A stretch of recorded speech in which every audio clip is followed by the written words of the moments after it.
Why is he out? Was a taser deployed? Your Honor, when I think that's either yes or no. Was a taser deployed? Your Honor, as soon as saw him, she Mr. pointed the taser at him. He was running and pointed the taser. I didn't ask that, Ms. Gaines. I did not ask that. Was the taser deployed? Yes, it was. Did an officer have to draw their weapon? I did not see that. I could not see that on the video. Again, Your Honor, he's 20 years old. He has no prior history on an unarmed young man. I mean, Ms. Gaines, I don't get it. This guy, Brat, just strutted into court after allegedly assaulting two officers, punching them, twisting one officer's finger, and leaving him injured. And if that wasn't enough, he's also accused of attacking his ex-girlfriend. Honestly, this case is infuriating. He seems like a clear danger to the people around him, yet his attorney is going all in to keep him out of jail. You can practically feel her twisting reality to make it happen. Now it's up to Judge Simpson to decide how much patience the justice system really owes someone like this. Does Brat deserve yet another chance? Or is it time to put him behind bars before he hurts anyone else? Let's break it down. As to bond. Your Honor, we are just looking to address the condition of bond that requires that Mr. Hopkins be on house arrest. Prior to this matter, Mr. Hopkins was employed as a result of having the tether police. No longer able to, in this case, he was no longer able to maintain that employment. He is hoping to be able to get new employment and is asking that the court consider a no go-to order, a no contact order, or anything of that nature. My client, Mr. Hopkins, also recently registered for the cybersecurity program. Text me that information. I tried to send the confirmation to Ms. Barroso so that she would be able to see it.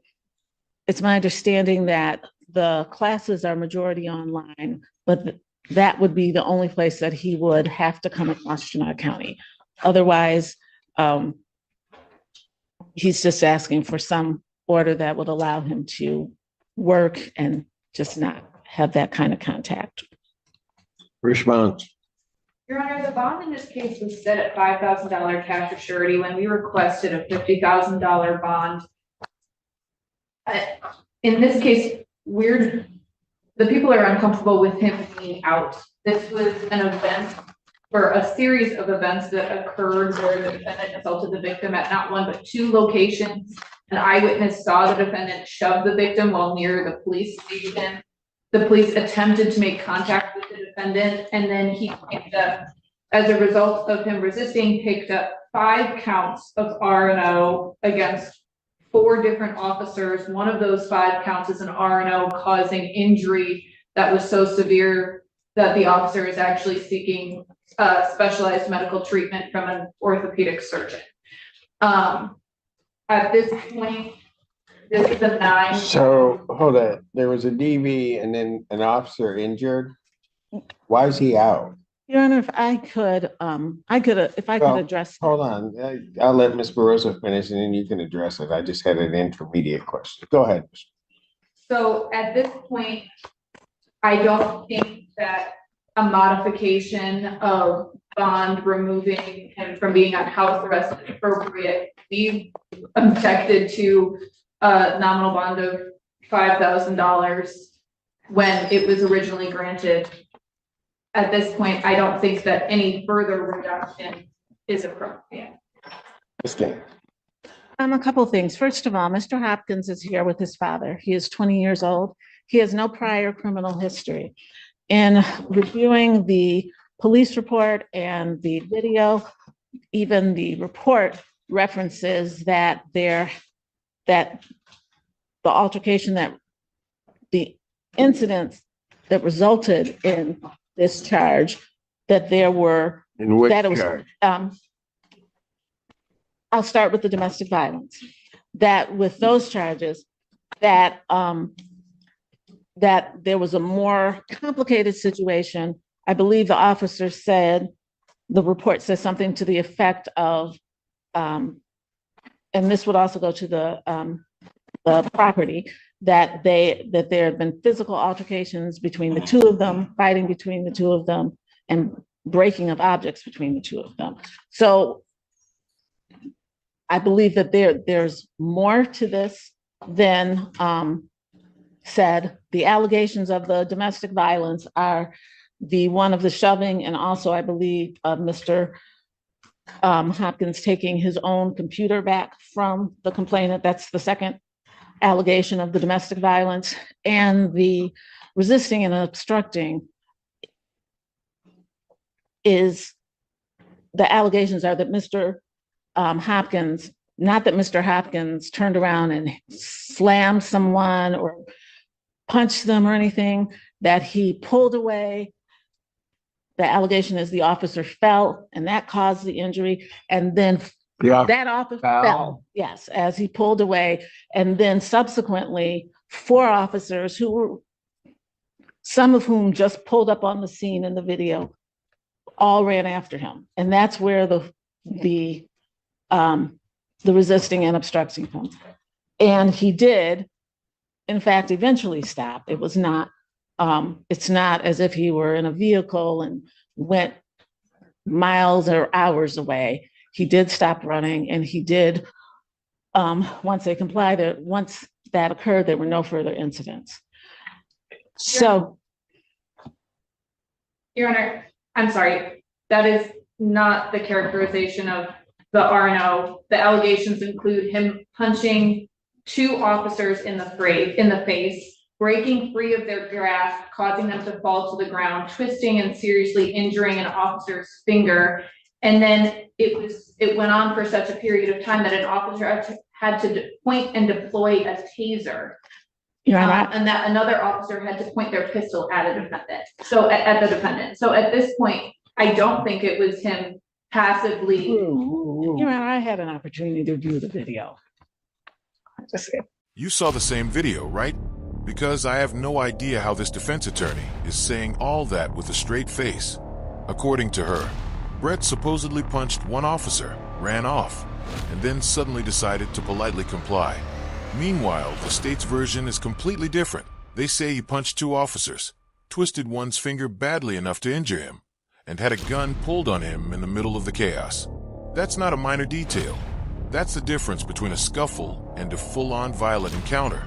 At best, it feels like she's bending the truth into a pretzel, and at worst, she's just flat out lying to Judge Simpson.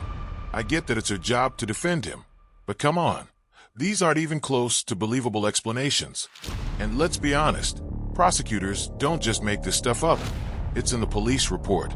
This guy is clearly a danger to everyone around him, and acting like he isn't as reckless. I honestly don't think a jury is going to buy it, and I doubt Judge Simpson will either. We'll have to wait for the jury clips. But whose side are you on right now?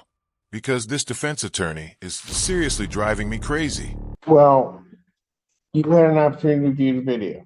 Yes. Let me ask you this. Was a taser deployed?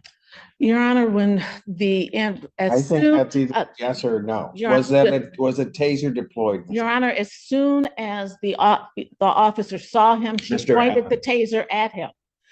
This is not, as soon as she saw him, she pointed the taser at him. This is not a situation where he was running and pointed the taser. I didn't ask that, Ms. Gaines. I did not ask that. Yes, sir. Was the taser deployed?